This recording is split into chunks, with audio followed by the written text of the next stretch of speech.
우리는 예수님께서 베데스다에서 38년 된 병자를 고치신 사건을 함께 살펴보고 있습니다. 우리가 지난 주일날 살펴본 것처럼 베데스다는 이 자비의 집이라는 뜻을 가지고 있었지만 전혀 상황은 반대였어요. 거기에 병 낫기를 소원하며 모여있는 수많은 병자들의 치열한 싸움터였어요. 이 베데스다는 물이 움직일 때 자신의 병이 낫기 위해서는 가장 먼저 그 물에 뛰어들어가야 했기 때문에 물이 요동하고 움직일 때마다 그 베데스다는 정말 치열한 싸움터가 될 수밖에 없었던 것이죠. 그런 베데스다에서 38년 된 병자가 예수님을 만나 병고침을 받게 됩니다. 그러자 이 병 나은 사람에게 베데스다는 새로운 싸움터가 돼요. 예수님을 만난 것 때문에, 그리고 병 나은 것 때문에 그는 전혀 새로운 싸움에 직면하게 됩니다. 이전에는 병 낫기 위해서, 연못에 먼저 뛰어들어가기 위해서 경쟁하며 시기하며 질투하며 싸워야 했다면, 이제 병 나은 다음에 그가 예수님을 만난 이후에 그는 전혀 새로운 싸움에 직면하게 돼요. 사실 이 싸움은 오늘날 여전히 예수님을 믿고 따라가는 우리 모두가 직면한 싸움이기도 해요. 그래서 오늘 우리가 이 말씀을 살펴보면서 그 싸움의 정체가 무엇인지, 우리가 어떻게 그 싸움을 싸워야 할 것인지 우리가 함께 살펴보려고 합니다. 첫 번째로 우리 신자가 싸워야 될 첫 번째 싸움은요, 바로 이 세상 신화와의 싸움입니다. 6절을 보십시오. 예수께서 그 누운 것을 보시고 병이 벌써 오래된 줄 아시고 이르시되 네가 낫고자 하느냐. 병자가 대답하되 주여 물이 움직일 때에 나를 못에 넣어주는 사람이 없어 내가 가는 동안에 다른 사람이 먼저 내려가나이다. 물이 움직일 때 먼저 못에 들어가야 되는데 그럴 수 없는 형편에 있다는 거예요. 그러니까 이 38년 된 병자, 뭘 믿고 사는 사람이에요? 그 베데스다를 지배하는 신화를 믿고 사는 사람, 그 신화에 자신의 삶을 걸고 있는 사람이에요. 물만 움직이면, 그럴 때 나도 제일 먼저 들어간다면 나도 병 나을 수 있을 텐데, 거기에 소망을 걸고 거기에 모이는 모든 병자들과 마찬가지로 그 베데스다의 신화를 붙잡고 그것을 의지해 사는 사람이었어요. 그런데 오늘 그 병자에게 예수님 뭐라고 말씀하시죠? 8절입니다. 같이 한번 더 읽어볼까요? 시작. 이르시되 일어나 내 자리를 들고 걸어가라 하시니. 일어나라는 거예요. 내 자리를 들고 걸어가라고 말씀하십니다. 너 더 이상 연못에 들어갈 필요 없다는 거예요. 그 연못에 먼저 뛰어들어가기 위해서 남들과 경쟁할 필요도 없다는 것입니다. 그냥 일어나서 걸어가라고 그렇게 말씀하세요. 사실 이 병자 입장에서는요, 뜻밖의 명령이죠. 그는 지금까지 베데스다에 먼저 들어갈 그 소망 하나 붙잡고 살아왔었어요. 오랜 세월을. 그가 예수님께 바라는 것은 자기가 먼저 베데스다에 들어갈 수 있도록 예수님께 도움을 받는 그런 것이었어요. 게다가 그는 38년 동안 꼼짝없이 누워 있었던 중증 환자였습니다. 자기 스스로의 힘으로 일어나서 자기가 깔고 누워있던 침상을 들고 걸어간다? 그런 걸 생각해보지 못했어요. 상상하지도 못했어요. 여전히 몸 무겁고 몸에 힘은 없어요. 게다가 그날은 안식일이에요. 물건을 옮기는 것 안 되는 날입니다. 그런 상황에 있는 병자에게 예수님께서 느닷없이 일어나라는 거예요. 내 자리를 들고 걸어가라, 이렇게 명령하십니다. 여러분 같으면 어떻게 하시겠어요? 아우 주님, 그냥 이대로 있을래요. 이게 편해요 솔직히. 저는 일어나 본 적이 없어요. 제 스스로 어떻게 혼자 일어나요? 몸에 힘도 없고 몸 여전히 무겁고. 그냥 저 어떻게 좀 물 움직일 때까지 좀 같이 계시다가 물 움직일 때 저 좀 얼른 들어갈 수 있게 좀 도와주시면 안 될까요?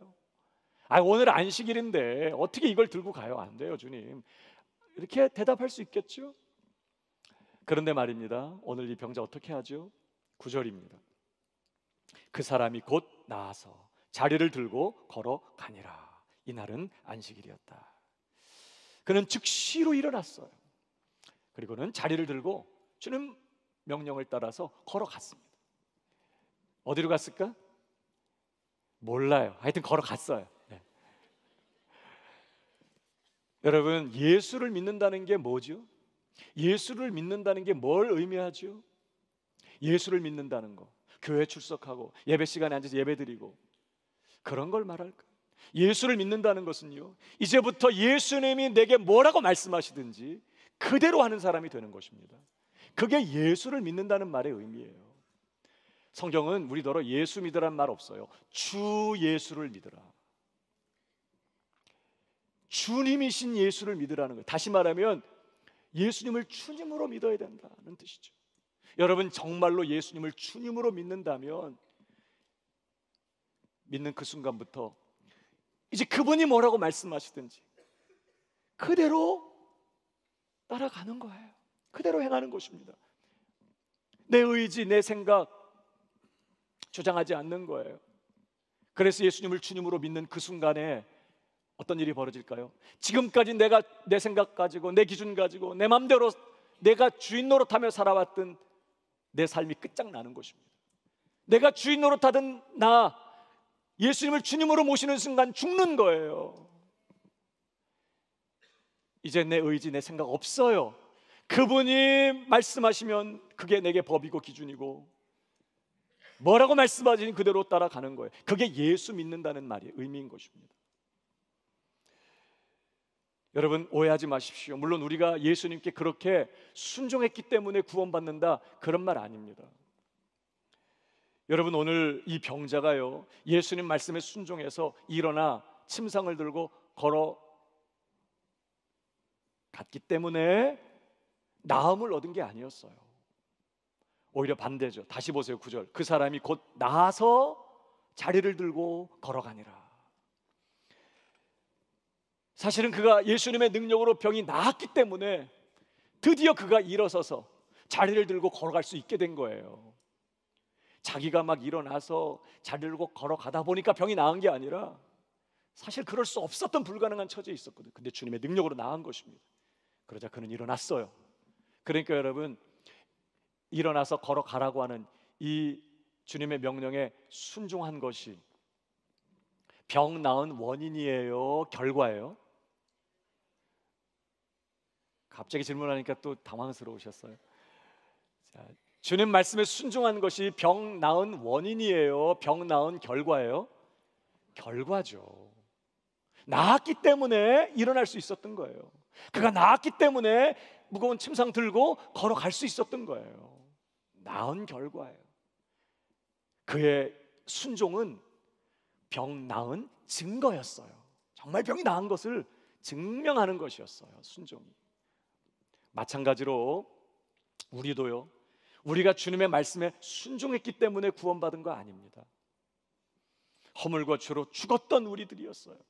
전혀 자격 없던 우리가 하나님의 긍휼과 예수 그리스도의 그 은혜로 다시 살리심을 얻고 영생을 얻고 구원받게 된 것입니다. 근데 말입니다, 우리를 다시 살린, 우리를 구원한 예수 그리스도의 그 은혜는요, 우리로 하여금 하나님의 뜻대로, 하나님의 말씀대로 순종하게 만드는 그런 은혜예요. 주님의 은혜로 구원받은 사람은요, 반드시 그 말씀에 순종하는 일이 가능해져요. 예수님의 그 은혜는 그저 우리가 지은 죄나 용서하고 그저 이름표, 하나님의 자녀란 이름표나 붙여주는 정도가 아니라고요. 전혀 새로운 피조물을 만드는 은혜예요. 허물과 죄로 죽었던 우리를 다시 살려내시고 전혀 불가능했던 우리가 이제 우리의 손과 발을 움직여 오직 하나님의 뜻대로 살아가게 만드는 그런 은혜라고요. 그래서 우리가 이 순종한다고 하는 것은요, 구원 얻은 조건이 아니라 사실은 구원을 얻은 증거예요. 결과, 필연적인 결과인 것입니다. 한 사람이 내가 예수 믿습니다 이렇게 고백하는데도 그의 삶에 하나님의 뜻대로 사는 순종의 삶이 없다면 그가 구원받은 거 의심해야 된다는 거예요. 구원받은 사람, 진짜 구원받은 사람, 그리스도의 은혜가 내 안에 있는 사람, 성령의 역사로 거듭나서 예수님의 생명을 소유한 사람은 이제부터 하나님의 뜻대로 사는 일이 가능해져요. 일어나라 그랬더니 그렇게 안 해봤거든요. 생각도 안 해봤어요. 몸에 힘이 들어가고 일어나지고 침상을 들 수 있게 되고 걸어가게 되는 것은 그가 그렇게 나았기 때문에 가능하게 된 것처럼, 사랑해라, 용서해라, 기도해라, 감사해라, 기뻐해라 안 될 것 같은데 하려고 순종하기로 결정하고 해보니까 되는 거예요. 구원받은 사람은 이게 가능하다 이 말이에요. 사랑하는 여러분, 여러분은 어떤 분이십니까? 주 예수님께서 말씀하시면 무엇이든지 그대로 순종하고 계십니까? 주님 저는 못 일어나요. 아우 주님 그냥 이대로 누워있도록 내버려 두세요. 이게 더 편해요. 아우 주님 저는 용서 못해요. 그 사람은 절대 사랑 못해요. 주님이 그 인간을 몰라서 그러세요. 주님 저는 타락한 죄인이기 때문에 항상 기뻐하라, 쉬지 말고 기도하라, 범사에 감사하라, 원수까지라도 용서하고 사랑하라. 그거 전 못하는 거예요. 이제 그게 아니라는 것입니다. 오늘 병자도로 주님이 일어나 걸어가라고 말씀하시는 것은요, 그가 그렇게 할 수 있는 사람이 됐기 때문에, 나았기 때문에 그렇게 하라고 명령하시는 거예요. 성경이 우리더러 명령하는 이 모든 명령은 우리가 이제 그렇게 그리스도 안에서 그 은혜로 말미암아 할 수 있는 자가 됐기 때문에 하시는 명령이라는 것을 잊어서는 안 되는 것이죠.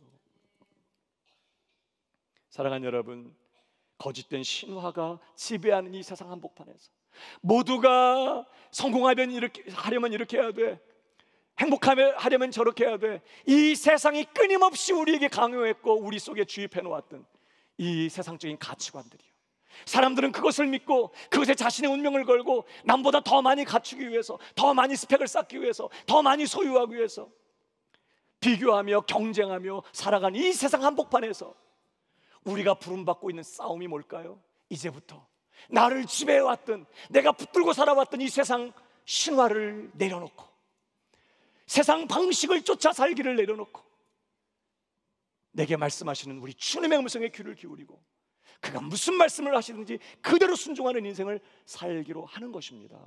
이게 우리 신자들이 직면하는 싸움이고, 늘 순간순간 세상의 방법을 택할 것이냐, 세상의 신화를 쫓아 살아갈 것이냐, 아니면 오늘 내게 주시는 이 말씀을 붙들고 불가능해 보이고 할 수 없어 보이지만 이미 내게 말씀하셨다면 그 은혜를 순종할 은혜도 내게 허락하신 줄 믿고 그 말씀 쫓아갈 거냐.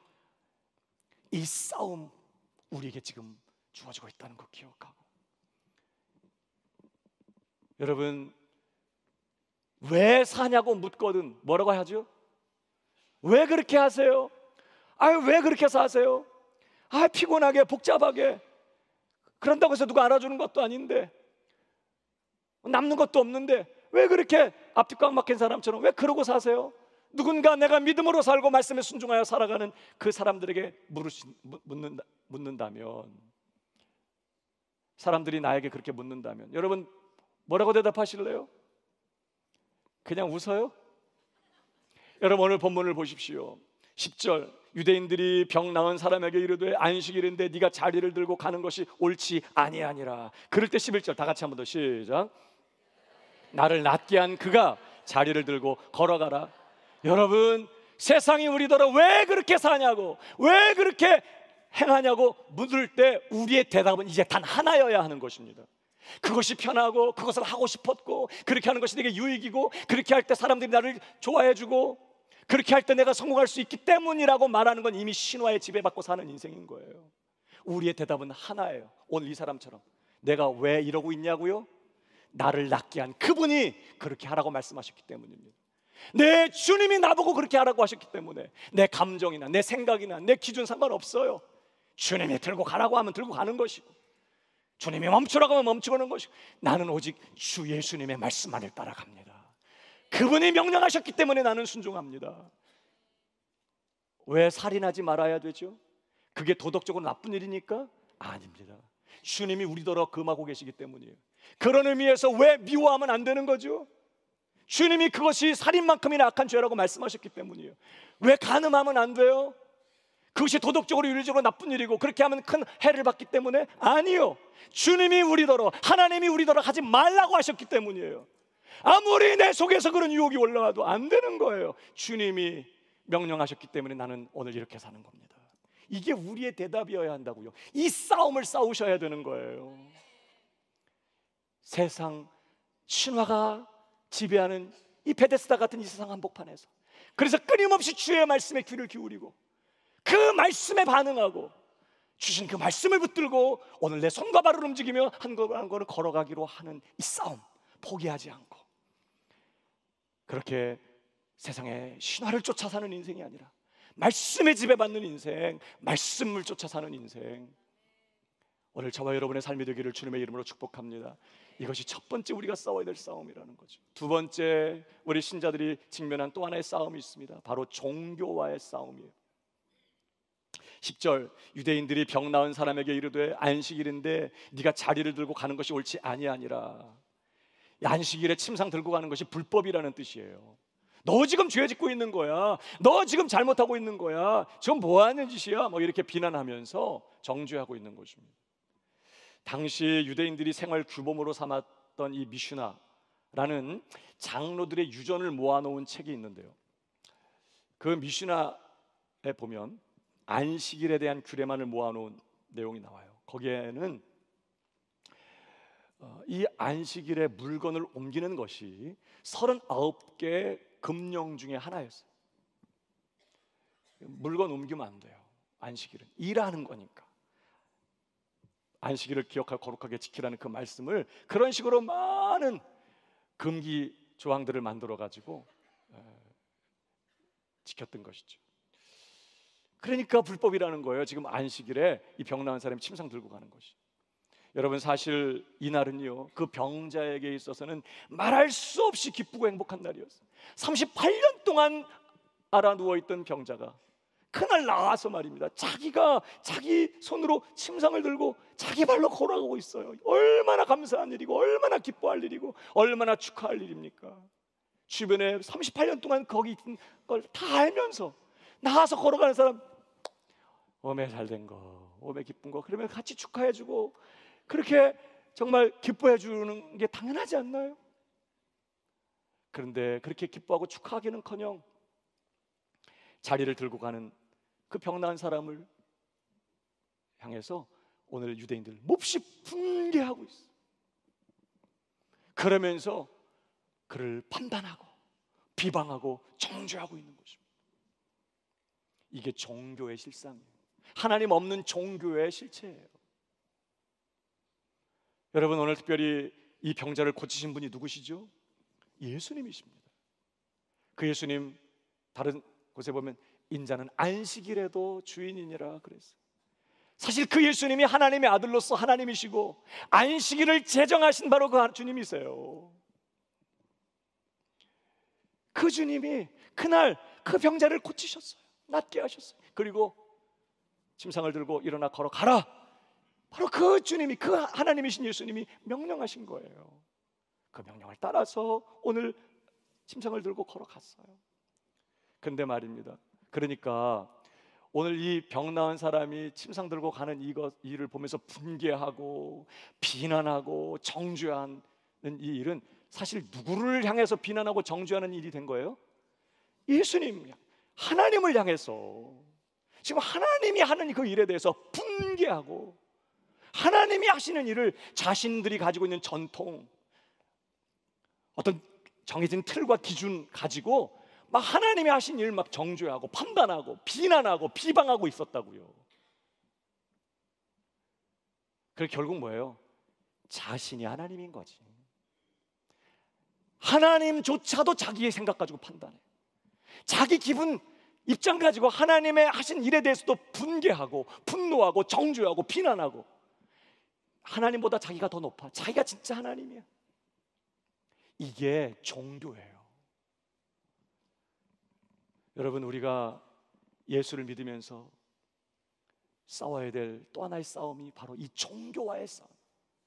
내가 나를 하나님으로 높이고 내 기준, 내 정말 생각을 가지고 내 입장을 가지고 심지어 하나님과 그분이 하신 일조차 판단하고 비방하고 하나님의 일에 대해서 때로 분개하고 내 생각대로 되지 않는다고 짜증내고 화내고 따지고, 이 무서운 종교, 내가 하나님 되려고 하는, 하나님보다 더 높은 자리를 차지하려고 하는 이 무서운 종교, 우리가 싸워야 될 또 하나의 치열한 싸움이라는 거예요. 어떻게 싸우죠? 두 가지로 싸워요. 하나는 내 삶에 주 예수님을 최고로 높이는 것입니다. 무조건 주님을 최고로 높이는 거예요. 오늘 다시 보세요. 10절에 유대인이 병 나은 사람에게 이르되 안식일인데 네가 자리를 들고 가는 것이 옳지 아니하니라. 대답하되 나를 낫게 한 그가 자리를 들고 걸어가라 하더라. 예수님이 내 삶의 기준이고 법이란 뜻이죠. 그분이 말씀하셨으니 나 그분 뜻대로 간다는 거예요. 안식일이지만 다 반대하지만 주님이 명령하면 난 갑니다. 예수님을 내 생각보다, 내 감정보다, 내 기준보다, 내 입장보다, 내 의지보다 최고로 높이는 것입니다. 교회를 다니는 많은 분들의 삶에 여전히 예수님이 나보다 낮은 자리에 있어요. 최종 결정권자는 나예요. 내 기분이면, 주님이 사랑하라고 했어도 내 기분에 들지 않으면 사랑하지 않아요.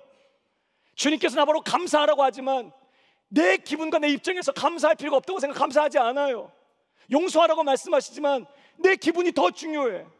내 입장이 더 중요하고 내 생각이 더 중요해요. 여전히 나는 종교인으로 살게 되는 것이죠. 기독교 종교인, 필요할 때만 주님을 불러서 써먹으려는 종교인. 이 종교의 영을 몰아내는 최고의 방법은 예수님을 최고의 자리에 높이는 것입니다. 주 예수님이 내 삶의 기준이고 그가 나의 최종적인 결정권자이고 그가 뭐라고 말씀하시는 난 그대로 순종하고 사나 죽으나 나는 그분 것이고 오직 그분의 뜻대로만 사는, 예수님을 최고로 높이는 삶을 살지 않으면 목사도 종교인으로서 자기가 교회를 자기 왕국으로 만들고 자기 목회 성공을 위해 예수님을 써먹으려고 하는 사악한 종교인으로 전락하게 돼요. 열심히 있다고 속아서는 안 돼. 진짜 내 삶에 예수님이 최고가 되고 계시냐, 진짜 주님으로 영광 받고 계시냐, 종교와 싸우는 방식이에요. 그런 은혜가 있기를 주님의 이름으로 축복합니다. 두 번째로 종교와 싸우는 또 하나의 방식이 무엇입니까? 진짜 예배자가 되는 것입니다. 오늘 여러분 14절을 보십시오. 그 후에 예수께서 성전에서 그 사람을 만나셨다. 여러분, 여기 지금 이 병 나은 사람이 어디에 있어요? 성전에 있는, 성전에. 예수님이 그 성전으로 이 병 나은 사람을 만나기 위해 가셨다는 뜻이거든요. 그러니까 지금 이 병 나은 사람이 성전에 들어가 있어요. 그는 지금까지 성전에 들어와 본 적이 없었거든요. 병 낫기 전까지. 그는 오히려 성전에 들락거리는 사람들에게 자비를 구걸하면서 살아왔던 사람이, 성전에 들어가서 예배하는 것은 꿈도 꿔보지 못한 사람이었어요. 그러나 병 나은 후에 그는 성전에 있어요. 여러분, 예수님께서 사마리아 여인에게 영과 진리로 예배하는 참된 예배자들을 하나님이 찾으신다고 말씀했죠.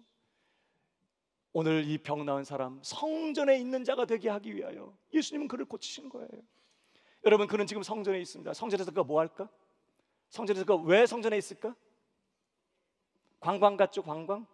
38년 동안 와보지 못한 성전, 관광하러 간 게 아니라 구경하러 간 게 아니었어요. 하나님 앞에 드디어 예배하기 위해서, 하나님 앞에 기도하기 위해서, 무엇보다 나 같은 것에게 베푸신 이 놀라운 은혜, 이 비참한 병에서 나를 건져주신 그 은혜에 감사해서 하나님 앞에 감사드리기 위하여 성전에 들어가 있는 것이죠. 여러분, 이 자리가 저와 여러분이 있어야 될 자리인 줄 믿으시기 바랍니다. 늘 하나님을 하나님으로 높이고 그 하나님 앞에 굴복하며 그 하나님의 뜻이 이루어지도록, 그 하나님의 뜻을 앞세우고 그 하나님의 뜻이 이루어지도록 기도하면서 늘 주신 은혜에 감사하는 이 예배자의 이 자리가 우리가 있어야 될 자리라는 거예요. 종교인입니까? 예배자입니까? 나는 감사하는 사람입니까? 비방하고 정죄하고 판단하는 사람입니까? 그래서 입술로 감사합니다 이렇게 한다고 묻는 게 아니에요. 정말 내 중심이 예배당 안에 있든 밖에 있든 성전 되신 그리스도 안에 거하면서 늘 그렇게 영과 진리로 우리의 영이신 하나님께 감사로 예배하면서 하나님 앞에 굴복하는 예배자입니까? 아니면 여지없이 판단하고 정죄하고 비방하는 종교인입니까? 성경은 우리에게 항상 기뻐하라, 쉬지 말고 기도하라, 범사에 감사하라 그렇게 말씀해요. 왜요? 이 모든 것 배후에 선하신 하나님이 계시기 때문이에요. 하나님의 손길이 닿지 않은 영역이 없어. 우리 삶에 공중에 나는 새 한 마리도 땅에서 피는 풀 한 포기도 하나님께서 돌보시고 하나님의 허락 없이 새에 떨어지지 않는다고 하시죠. 하물며 우리의 삶에 눈동자처럼 우리를 사랑하시는 하나님이 사랑하시는 우리의 삶에 하나님 알지 못하게 우연히 하나님 어쩔 수 없이 일어나는 일들이 있을까요? 없어요. 하나님 우리의 유익을 위하여, 그분의 영광을 위하여, 그분의 복되신 뜻을 위하여 이 모든 것을 내 삶의 은혜로 허락하시고 그분의 무궁한 지혜와 능력으로 우리가 지금 볼 때는 뒤죽박죽인 것 같고 하나님 안 계신 것 같고 정말 문이 닫힌 것 같은 불행한 상황 같아 보여도 하나님의 무궁한 지혜로 이 모든 것이 합력하여 선을 이루시도록 신실하신 하나님 지금 역사하고 계신다는 거예요. 그래서 항상 기뻐하라는 거예요. 환경과 상황을 인해서가 아니라 그 배후에 계신 그 하나님 바라보고 항상 하나님의 뜻이 이루어지도록 기도하고 범사에 감사할 수 없는 상황조차 상황 한복판에서도 감사해라. 그래서 우리는요 그 하나님을 신뢰하고 하나님은 하늘에 계시고 나는 땅에 있어요. 우리는 하나님이 하신 일을 다 이해하지 못해요. 하나님 우리에게 다 설명하시지도 않아요. 해봤자 알아듣지도 못하니까 그분께서 우리의 삶에 묵묵히 일하고 계실 때 내가 가진 기준과 내 생각과 내 입장과 내 감정과 내 느낌 가지고 하나님을 판단하고 하나님 행하신 일들 때문에 불평하고 원망하고 정죄하고 분개하고 비방하는 그런 인생이 아니라 하나님을 신뢰하는 그 믿음 가지고 늘 겸손히 하나님께 감사하고 하나님께 굴복하면서 그분의 뜻 이루어지기를 위해 기도하면서 늘 하나님의 어떠하심 때문에 기뻐하면서 성전에 머무는 예배자가 되기를 주님의 이름으로 축복합니다. 예배자가 되십시오. 참된 예배자. 이게 종교와 싸우는 방식이에요. 오늘 이 자리에 계시지만 예배하고 계십니까? 아니면 여전히 판단하고 정죄하고 계십니까? 이 종교와 싸워야 한다. 이것이 두 번째 오늘 우리가 부름받고 있는 우리가 직면한 싸움이다 하는 사실을 오늘 여기서 확인하고, 세 번째 우리가 싸워야 될 또 하나의 싸움이 있습니다. 그 바로 내 안에 역사하는 죄와의 싸움. 오늘 14절을 보실까요? 그 후에 예수께서 성전에서 그 사람을 만나 이르시되 보라 네가 나았으니 더 심한 것이 생기지 않게 다시는 죄를 범하지 말라 하시니 그랬습니다. 여기 만나, 예수님이 성전에서 그를 만나셨다, 주어가 예수님이잖아요. 이 만났다는 이 단어가 의도적으로 찾아가서 만났을 때 쓰는 단어라고 해요. 우연히 오다가다 지나가 만난 게 아니라 의도적으로 주님이 만나려고 거길 가셨다는 뜻이에요. 왜 예수님이 의도적으로 그를 찾으러 가셨을까요? 성전으로 예수님을 나타내기 위해서. 사실 자기를 고친 분이 누군지 정확히 몰랐어요, 이 사람이. 예수님께서 그에게 당신 자신을 나타내시죠. 이후에 그가 사람들에게 나를 고치니까 예수님이라고 그렇게 말해요. 여러분, 예배할 때 주님을 새롭게 만나게 되는 줄 믿으시기 바랍니다. 예배하는 자리에 주님이 찾아오세요. 아멘이십니까? 진정으로 예배할 때 주님이 임하시고 찾아오셔서 우리에게 그분을 나타내시는 거예요. 늘 우리가 예배 가운데 그분을 만나야 되는 거예요. 새롭게 이전에 몰랐던 주님을 더 깊이 알게 되고 더 신뢰하게 되고 더 자랑스러워하고 더 사랑하게 되고 더 믿고 따라가게 되는 예배가 그렇게 중요한 것이죠. 어쨌든 주님께서 이 성전에서 예배하는 그 사람에게 자기를 나타내셨어요. 그러나 여러분, 더 중요한 이유가 있어요. 왜 성전까지 예수님이 그를 찾아갔냐? 그 다음에 있는 일 때문이죠. 보라 네가 나았으니 더 심한 것이 생기지 않게 다시는 죄를 범하지 말라, 이 말씀하시려고, 이 준엄한 경고의 말씀을 하기 위하여 예수님은 성전으로 그를 찾아가셨어요. 너무너무 중요한 일이기 때문에. 여기 다시는 죄를 범하지 말라 그랬어요. 이 범하지에 해당하는 단어가 시제가 현재형이에요. 현재형은 동작이 반복되거나 계속되는 것을 의미하거든요. 부정과거형으로 기록됐다면 단번에 끝난 일이에요. 그러니까 만약에 이것을 부정과거형으로 썼다면 다시는 죄를 범하지 말라 이렇게 할 때 이제 한 번도 죄를 지으면 안 돼. 그러니까 현재형이에요. 무슨 뜻일까요? 넘어질 수 있어요. 실수로 유혹을 받고 실수로 넘어질 수 있어요. 그러나 계속적으로 그 죄 가운데 거하지 말라는 뜻이, 계속적으로 그 죄 짓는 자리에 머물지 말라는 뜻이, 혹시 실수로 넘어졌다 해도 반드시 돌아서고 절대 거기에 머무르지 말고 계속적으로 죄 짓는 자리에 있지 말고 끊어버리고 돌이키고 회개하고 철저하게 죄를 버려야 한다는 것입니다. 그렇지 않으면 더 심한 게 생길 수 있다. 38년 동안 그 사람을 괴롭혔던 그 질병보다 더 악한 것이, 더 심한 것이 이제는 돌이킬 수 없는 회복 불가능한 상태에 너 들어갈 수 있으니까 절대 죄 짓는 거 두려워하고 넘어지더라도 절대 거기에 머물러 있지 말고 돌이키고 회개하고 끊어버리고 죄와 상관없는 삶을 살아가라, 이렇게 주님 말씀하기 위하여 주님이 찾아가셨다는 거예요. 왜? 이 말씀이 너무 중요한 말씀이기 때문에. 예수님은 내가 네 모든 죄 다 용서했으니까, 내가 너의 모든 죄를 십자가에서 다 짊어지고 담당할 거니까 걱정하지 마, 죄 져도 괜찮아 라고 말씀하고 계시지 않아요. 오히려 너 죄 지면 죽는다, 너 다시 죄를 짓는다면, 계속적으로 죄를 범하고 그 죄에 버리지 않고 돌이키지 않는다면 회복 불가능한 상태에 들어가게 될 수 있다. 죄 짓는 거 두려워하고 철저하게 죄로부터 돌아서라. 오늘 그 말씀을 하기 위하여 오늘 주님은 그를 찾아가셨고 이 준엄한 경고의 말씀을 하고 계셨던 거예요. 사랑하는 여러분, 우리가 주님을 만나 구원받고 모든 죄 용서받고 하나님의 자녀가 됐어요. 신자가 됐어요. 그래서 지금부터 요구받고 있는 싸움이 있다는 거예요. 바로 여전히 내 안에 역사하는 이 죄와의 싸움이에요. 우리는 용서받았지만 주님 앞에 서는 그날까지, 우리가 완전히 영화롭게 될 때까지 우리는 우리 안에 역사하는 이 죄 가지고 살아야 돼요. 죄 본성이 죽지 않았어요. 여전히 남아있어요. 마치 이스라엘 백성들이 가나안 땅에 들어갔을 때 하나님께서 가나안 족속들을 싹 쓸어내고 그냥 들어가서 편안하게 살게 하지 않았어요. 가나안 땅 내 땅임에도 불구하고 그들은 들어가서 비린내나는 전쟁을 통해서 가나안 족속들 다 진멸하고 죽이고 차지하는 방식을 통해 가나안 땅을 소유하게 하셨어요. 우리의 신앙생활이 그렇다는 거예요. 우리 안에 여전히 죄가 남아있어요. 비린내나는 전쟁이 요구되는 상황이에요. 성경 우리에게 뭐라고 말하죠? 골로새서 3장 1절, 그러므로 너희가 그리스도와 함께 다시 살리심을 받았으면 위의 것을 찾으라. 거기는 그리스도께서 하나님 우편에 앉아 계시느니라. 위의 것을 생각하고 땅의 것을 생각하지 말라. 이는 너희가 죽었고 너희 생명이 그리스도와 함께 하나님 안에 감추어졌습니다.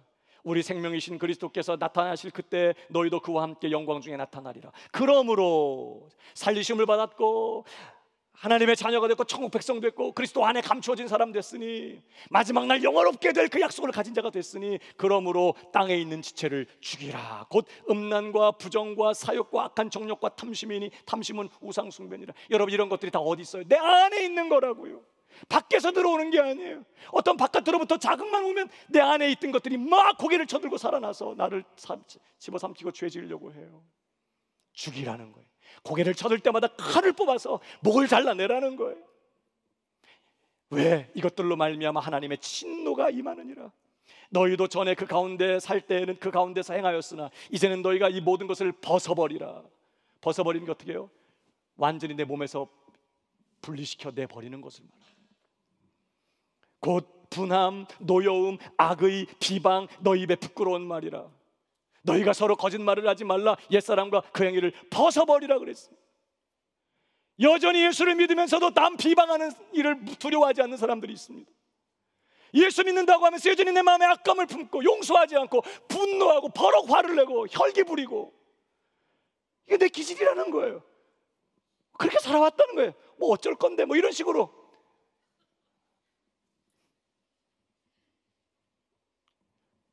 죽이라는 것입니다. 끊어내고 절대 끌어안고 죄짓지 말라는 거예요. 벗어버려라. 새 사람을 입었으니 이는 자기를 창조하신 이 형상을 따라 지식에까지 새롭게 하심을 입은 자니라. 사랑하는 여러분, 우리 삶에 딱 두 가지 두려워해야 합니다. 주님은 우리에게 어떤 것도 두려워하지 말라, 어떤 사람도 환경도 두려워하지 말라고 했어요. 그러나 딱 우리가 두려워할 게 두 가지. 하나는 하나님 한 분 두려워해야 돼요. 오직 하나님만 두려워해야 사람 두려워하지 않을 수 있어. 하나님만 두려워. 또 한 가지 뭘 두려워해야 될까요? 죄 짓는 걸 두려워해야 돼. 내가 어찌 그 악을 행하여 하나님께 득죄하리까. 항상 덜덜 떠는 마음으로 이 죄, 내 안에 역사하고 있는 이 죄, 호시탐탐 기회를 노리면서 어떻게든지 나로 하여금 넘어뜨려 죄 종 삼으려고 하는 내 안에 역사는 이 죄 남겨두지 말고. 그래서 로마서는 우리에게 뭐라고 도전하죠? 같이 한번 읽어볼까요? 로마서 8장 13절 시작. 반드시 죽을 것이로되 영으로서 몸의 행실을 죽이면 살 것이다. 우리가 구원받았고 그리스도 안에서 결코 정죄함이 없고 모든 죄 용서받았으니 괜찮다라고 절대 말하지 않아요. 육신대로 산다면, 계속해서 죄를 붙잡고 죄 가운데 거한다면 반드시 죽을 것이다. 그러나 영으로서 성령의 은혜를 힘입고 죄를 죽이면 살 것이다. 죄와 치열한 싸움에 반드시 승리해야 된다고 우리를 도전하고 있는 것이죠. 그래서 성경 우리에게 뭐라고 말씀합니까? 히브리서 말씀 한 번 더 보십시다. 12장 28절에 그러므로 우리가 흔들리지 않는 나라를 받았은즉 은혜를 받자. 이로 말미암아 경건함과 두려움으로 하나님을 기쁘시게 섬길지니. 하나님 한 분 두려워하면서 하나님의 뜻 가운데 행할 수 있는 유일한 길은 은혜 받는 거예요. 은혜만 죄를 이길 수 있게 만들어줘요. 죄를 이기고 하나님 뜻대로 사는 힘은 오직 은혜로부터만 오는 거예요. 밥심으로 안 돼요. 지식과 경험으로 안 되는 거예요. 작정으로 안 돼요. 은혜가 부어질 때만 죄 이길 수 있어요. 그래서 히브리서는 뭐라고 우리에게 도전했죠? 한 번 더 읽어봅니다. 4장 16절에 시작. 그러므로 우리는 긍휼하심을 받고 때를 따라 돕는 은혜를 얻기 위하여 은혜의 보좌 앞에 모든 죄를 이기고 하나님의 뜻대로 살아가게 만드는 그 넉넉한 은혜가 저와 여러분을 위해 풍성하게 준비된 줄 믿으시기 바랍니다. 그 은혜를 사모하며 그 은혜가 필요할 때는 언제든지 달려가라는 거예요. 넉넉히 준비되어 있으니. 그리고 그 은혜를 힘입고 죄와 싸우고, 그 은혜를 힘입어 죄를 죽이고, 그 은혜를 힘입어 죄를 버리고, 그 은혜를 힘입어 죄로부터 돌아서고, 그 은혜를 힘입어 죄와 상관없는 삶을 살아가라고 성경 우리에게 말씀하고 있는 것이죠.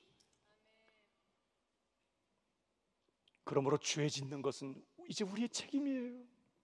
우리의 게으름이고 우리의 불신앙이고 우리의 교만함인 것이죠. 다 은혜 없이 살 수 없는 줄 알고 다 은혜를 구하고 은혜를 사모하고 은혜 받은 자리에 늘 부지런히 나아가서 말씀과 기도를 통해 예배 가운데 부어주신 그 은혜를 구하고 그 은혜를 받아서 그 은혜의 힘을 의지해서 오늘 우리가 직면하고 있는 이 무서운 죄와의 싸움, 내가 죽이지 않으면 내가 죽는 이 피비린내 나는 이 전쟁에서 은혜를 의지하여 죄를 죽이고 풍성한 삶을 빼앗기지 않고 누리는 우리 새순의 모든 성도들 되기를 주님의 이름으로 축복합니다. 우리는 신자이기 때문에 세 가지 싸움에 직면하고 있어요. 이 세상 가치관, 이 세상의 신화, 이 신화를 쫓아갈 것이냐, 말씀을 붙잡고 말씀을 쫓아갈 것이냐. 이 기로에서 말씀을 붙드는 이 싸움 포기하지 않게 되기를 주님의 이름으로 축복합니다. 종교와의 싸움, 내가 하나님 노릇하고 내 기분, 내 감정, 내 생각을 하나님보다 높이려고 하는 이 무서운 종교의 영, 오직 예수님만을 높이고 진짜 예배자로 살면서 이 종교의 영을 몰아내고 무엇보다 우리 안에 역사하는 이 죄, 오늘도 은혜를 힘입어서 죄를 죽이고 넉넉한 승리의 인생을 뺏기지 않는 우리 모든 새순의 성도들 다 되기를 주님의 이름으로 축복합니다. 우리 모두 자리에 일어나십시다.